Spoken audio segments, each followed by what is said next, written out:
back here with David Dyment, and thanks, David. We certainly enjoyed hearing about your past, your backstory, your history, some of the anecdotes on the great cows you've purchased in the past, and some of the lessons learned from marketing those genetics and being involved in those very dynamic partnerships on some very influential cows in our business. And I think when we closed our first segment, we were talking about your partnership with Sebastian Gion and Michael Heath and purchasing Walnut Lawn McCutcheon Summer, a very well-known McCutcheon daughter, prominent brood cow, her family, sidekick, Solomon, all of those bulls that are still, again, very influential, especially maybe in the show ring side of our business. And now we want to talk about how that partnership, I guess, gave birth to the AG3 business that you started. Maybe the AG3 people have asked me, like, where does AG3 come from? And so maybe share a little bit with that, and then maybe some of your genetics that caused you to start the sire marketing, promotion, development business in the first place. Sure. Yeah, we had McCutcheon Summer, and we were working with her. We also had the goal that we were going to purchase other DNA, other genetics.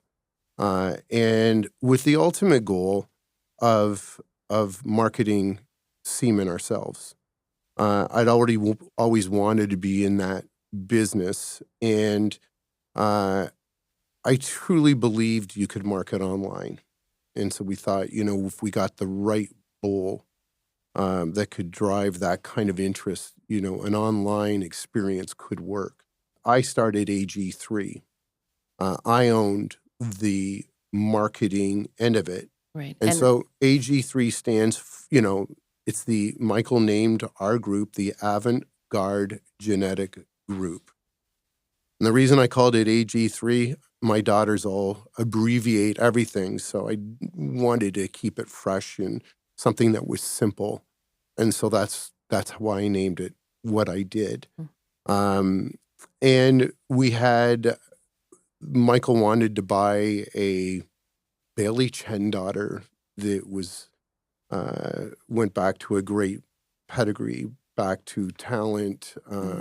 Licorice, the whole Lydia thing, which is a family on the female side that I'm highly respectful of. But no one's ever put bulls in AI. And lo and behold, Michael and Sebastian wanted to mate her to Moran. We did. And we ended up with Late Night. And he was the first bull that we worked with and marketed. And he opened up the door. We marketed him online only, but of course, we started working with distributors and not just at home but around the world in Australia. And that's where the whole thing started. Well, let's chat about Late Night very quickly. He was a red bull. He was a polled bull. He was a production over 1,000 pounds, if I remember right, when you first introduced him, A2. He really ticked a lot of boxes. Unfortunately, failed a health test that probably kept him from going into a big AI stud. Is that right? But Correct. You didn't feel that this was a bull you could just leave in the ditch or send off to beef. He had some value to him, but obviously that limited his export opportunities. But that he was really the impetus for you to say, this genetics is valuable to those people that can get it. Let's do what we can do to get it marketed. Yeah, 100%.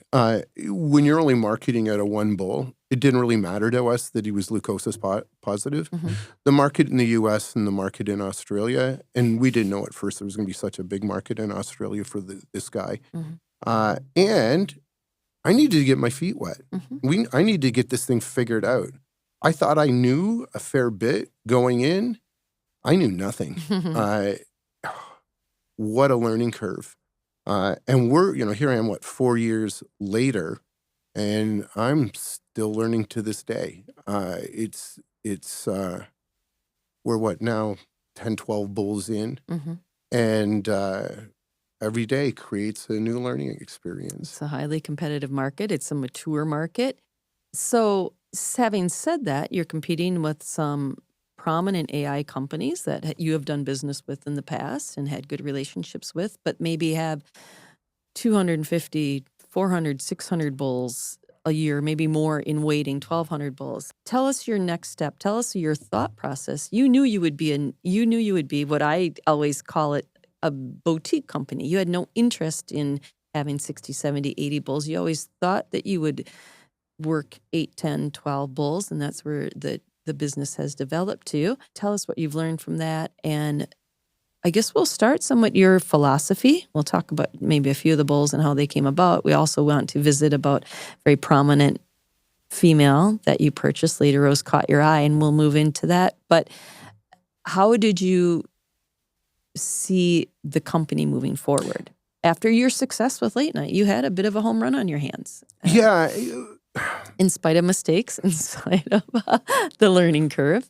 What person jumps into an already mature market with very little space in it?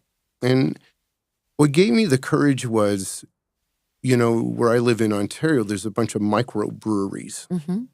And I'm not sure what they did was any different than what I was doing. They were taking on the giants. They weren't so much about, at first, moving a ton of volume. They had a niche product that was flavorful, that they thought they could create demand for, and they did. Mm-hmm. And so my theory was, it's not that we're going to introduce 20 bulls a year or come up with this number, 10 bulls a year or 50 bulls a year. I have no interest in that. If I release one bull a year that suits my criteria, that suits me, that's how many we're going to release. If I come across 10, well, then I guess we're going to have to work with 10. I use every bull I bring in. Mm-hmm. And if I won't use them, I don't bring them in. Right. So we should say at this point that you still have a core elite female group that you work with. And as you've said, you use every one of the bulls that you bring into your stud. And I think it's a good opportunity to talk about another elite female that you bought and recognized, and what I would think you'd consider a solidly proven cow family. You believe highly in proven sires, proven pedigrees, a heifer that sold on a sale named Lady Rose caught your eye, and she had what you would have considered a very proven pedigree. In fact, almost a bit of an older pedigree, maybe at the time when you purchased her. And talk about your story in buying her, how she moved on, your success, and then your thought process in, you've got a couple bulls in AG3 right now that are extremely popular, have a ton of good results, but maybe a little bit of your thought process in mating her. I don't want to say modernizing it, but you're a believer in sire stacks. We've talked about that over and over. How you thought, your thought process and how you wanted to mate this cow, and then maybe the next generation. This would be a good snapshot of AG3 and your sire selection. Yeah, what a great cow family. And Mm-hmm. and I can take it back, way back when Black Rose was a junior 2-year-old, and I believe she won Madison that year. And I was standing in the makeup ring just outside where you go in beside Pete Heffring. Mm-hmm. And he said, that's that Black Star cow. I remember him saying to me, because he was a student of sire stacks. He was a student of using more progressive bulls that were a little wetter. He didn't try to just make show cows or the highest type number. He wanted a rounded, balanced kind of a cow. Production. And he says, that's quite a cow. And he said, she's a Black Star. And that's the only part of the conversation I remember. Mm-hmm. I remember how impressed he was, but he was really impressed with what she was sired by. And that affected me. Then of course, Lexington won as a junior 2-year-old. I may not have been on her bandwagon as a 2-year-old, but I sure was as a 4-year-old. Just an amazing cow. But fast forward, I was out at the sale at Rouen with no intentions of buying anything, and I saw the heifer and loved her. But still, I was thinking, well, it's a Unix. Sebastian called me up and he said to me, how good's that heifer? And I said, she's amazing. And he said to me, she's the highest type Unix. And I said, oh, is she? And he said, let's buy her. I said, okay. I said, how far are we going to go? He says, I think it's going to take 25. And I said, well, what if we have to go to 30? And he said, okay. And so anyways, she was selling, and Sebastian's very excitable. And he said, can I be on the phone just to hear it? Right. And I said, okay, Sebastian, you can be on the phone to hear it. Anyways, we blew past 30,000 in a hurry. And I made up my mind we were going to buy her. And at about 35,000, I turned the phone off. Because I could hear him hooting and carrying on, and I think he was trying to tell me to stop. And I knew he was going to be fine. He just couldn't handle it through that period. And we got the heifer for 45,000, which, every time I buy these cows, I bought cows for 5,000 that made me sick to my stomach. Like I went, oh my God, what did I do? But Chastity, this cow, this heifer, I just thought, how lucky, wow, we own her now. This is pretty cool. Right. So it's not even about the final number. It's about your value for that number. Chastity was a bargain. Chastity was a bargain. This heifer was a bargain. Right. They're the gifts that just keep giving. Right. And so it was a COVID year, of course. I almost didn't get home. My flight was changing in the morning. And so we decided we weren't going to show her. We sent her to Sunshine. And you said she was good enough to show and do very well. Oh, absolutely. As a yearling. Absolutely. But you put her on your flush program. Yeah. And Sebastian wanted to do with this bull called, I think his name was Lambda. And I was like, what do you want to use him for? Anyways, we did her to Lambda. So at that point, Diane Borba was we bought the heifer, and then Diane wanted to know if she could stay in. And we waited a week or two. And then we said, well, okay. And then, we were in the throes of COVID, and we got thinking about the logistics, the recipients, and just everything that was going on. And if you can believe this or not, we had 15 number one Lambda embryos out of her. So we said to Diane, you can buy us out, or we'll buy you out. So and we said, we're just going to split the embryos up. You're going to get 5, we're taking 10. Here's how we're going to do this. And she said, okay, you buy me out. You take the 5 embryos.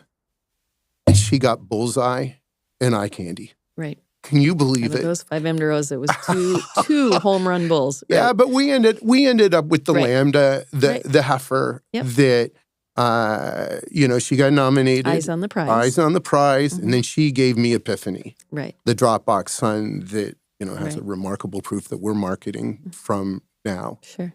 And so, things happen for a reason, and I'm so happy for Diane. You made sure, Kathleen, that, we put Diane's prefix on them. We share breeding with her, but I'm just thrilled for her. Right. It's a way to treat your partners well. And so to give a quick synopsis, of course, she calved in great. Yes. Calved in at Duckett's. Yes. Again, people you've had a great relationship in the past. And and then sold in their sale and sold to some phenomenal cattle people in Ontario, Kingsway and Millen and partners. And they did great with her. Resold again. She went down to Madison and won her class and resold again to the fine folks at Genosource. And again, a cow that's just, what's the Ernie phrase? The great deals keep giving, and the bad deals just keep losing. That's right. And I think Caught Your Eye's been one of those deals. Obviously, most people watching this will know that she's gone on to be a 3-time All-American, won her class 3 times in milking form at World Dairy Expo, scored 95, has been dominant in her genetics in the All-American contest the past couple of years. A cow that just, who knew? Who knew? Eunuch's daughter out of a tremendous pedigree, a pedigree of generation after generation of All-American. But now you came and you said you credit Sebastian, and Delta Lambda wasn't a known, I think still a new sire at that time.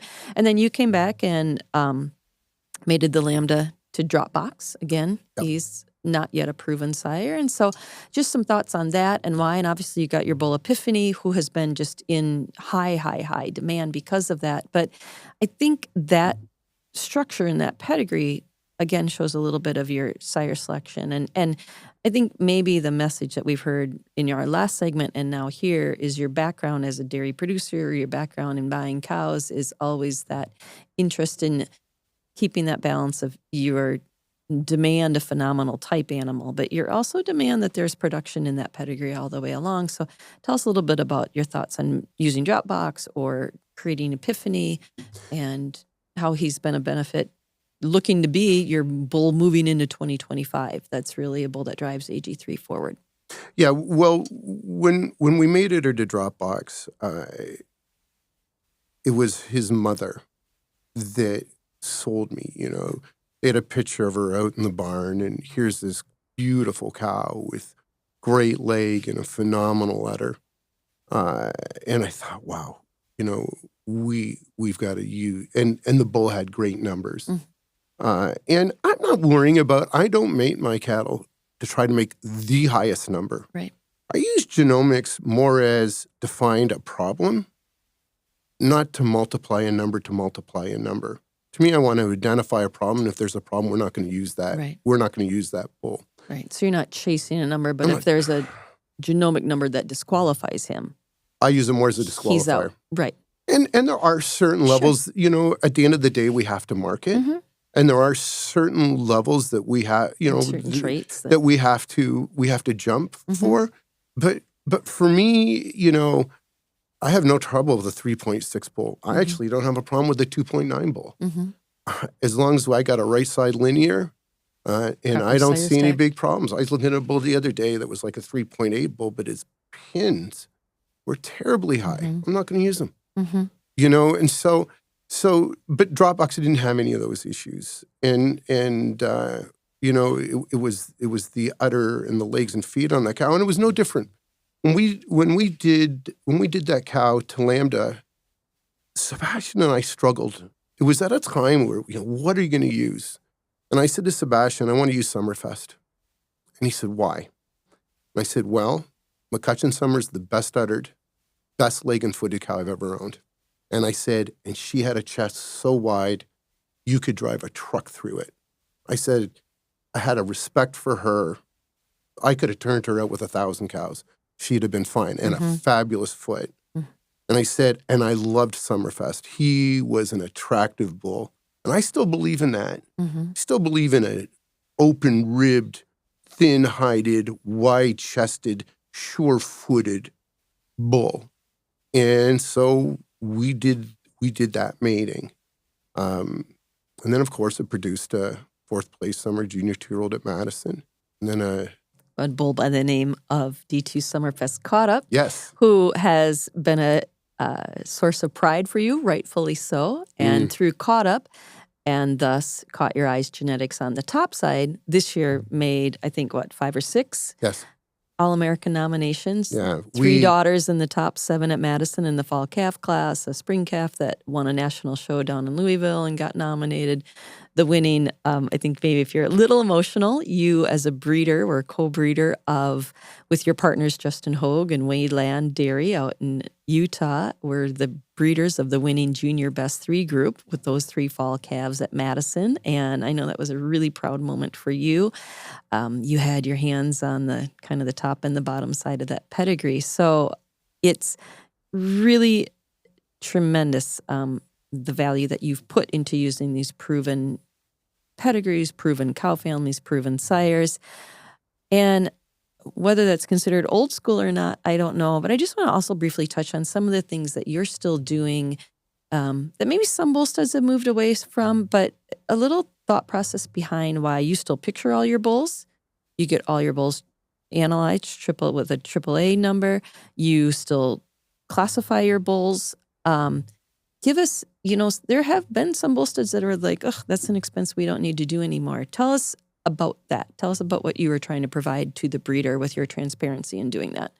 Well, and I think there's some bull studs out there that don't classify the mothers, the dams, any longer. Right. Maybe don't even... or the second dam. Or the second dam, or there's no production information. And for me, it's all a critical part. I don't mean everything, but it's a part of the pedigree. It's part of what's going to go into that DNA that's in that straw of semen is made up of a myriad of information that goes into the thought process of the genetics that I want to put into a straw of semen, that I want to put out there. And I said, I was interviewed one time, and I said, I'm the one that has to walk through these barns. I'm the one that has to wear this AG3 shirt.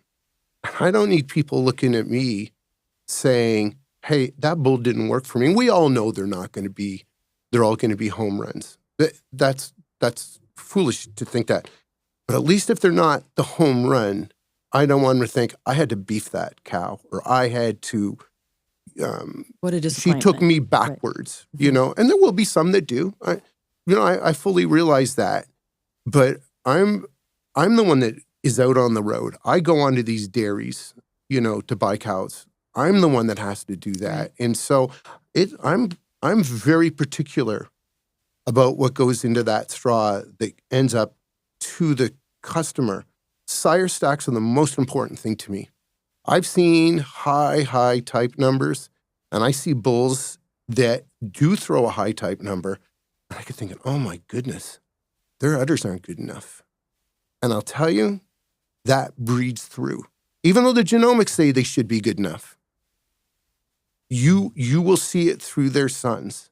And it's just the way it is. I do believe in the type of the bull. You take a look at that bull. If he's narrow-chested, he toes out, he's slab-sided, hooky-legged, that's what his daughters are going to look like, for the most part. Anyone who says anything different, they're wrong. And so I'm very particular. Heck, I had a bull. I had a caught your eye son. And it was not a great mating. The bull came back with great genomics for type. I even had 500 doses of semen drawn him at Hawkeye. And I couldn't live with him. I got rid of him, threw the semen out. You didn't believe that. I didn't believe in him. Well, that's what I love about, you know me, I love the female side of it. I love the bottom side. I love pedigrees, and I love thinking of that straw semen as the culmination of hundreds and thousands of decisions made by breeders over generations that culminates in that bull and this female. And I think doing what you're doing helps breeders make that decision for themselves. There really has been no better marketplace than thousands of Holstein breeders breeding the kind of animal they want. And that means thousands of different decisions. And what you do to bring all of that information to the table for them, you're not saying this is what you need to use. Here's what you have.